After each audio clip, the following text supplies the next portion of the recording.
કોન્ફરન્સને લઈને પણ મોટા સમાચાર સામે આવી રહ્યા છે। હવેથી દર બુધવારે કલેક્ટર કોન્ફરન્સ યોજાવા જશે।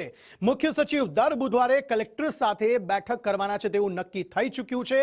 તમામ કલેક્ટર વિડિયો કોન્ફરન્સથી આ બેઠકમાં જોડાશે। જિલ્લામાં થયેલી કામગીરીનો દર બુધવારે રિપોર્ટ લેવામાં આવશે।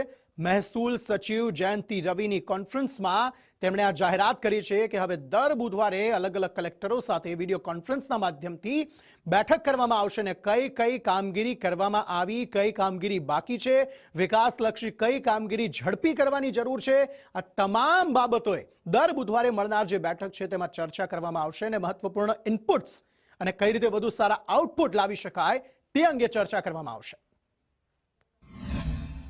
राज्य ने केंद्र सरकार जे नीति है ने योजनाओं है एनु अमलीकरण करोड़ों ने खरबों रुपया विकास माटे राज्य आपी रह्युं छे। त्यारे अलग अलग प्रकार कलेक्टरनो समाहरता है।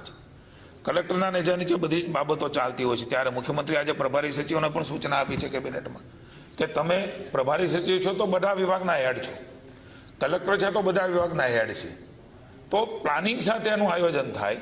नानी मोटी त्रुटि रही जती होय, नानी मोटी कोई मुश्केली रही जती होय तो ए सीएस लेवले જ્યારે પણ કલેક્ટર વિષય મૂકે, દાખલા એક બે વિષયો અમારા ધ્યાને આવ્યા કે પ્રભારી સચિવને મુખ્યમંત્રીએ સૂચના આપી એટલે ત્યાં ગયા તો કેટલાક પુલ અટકેલા હતા। એના કારણો અલગ હોય, કારણ ડિપાર્ટમેન્ટ અલગ હોય, નાણાકીય બાબતો હોય, આરએનબી અલગ હોય, એમની વહીવટી પ્રક્રિયા અલગ હોય, એટલે કુલ મળીને માની મુખ્યમંત્રીનું જે વિઝન છે ભૂપેન્દ્રભાઈનું, એમણે આજે સૂચનાઓ આપી છે કે કલેક્ટિવલી જે રાજ્યનો પૈસો છે પરિણામલક્ષી વપરાય, ઝડપથી વપરાય।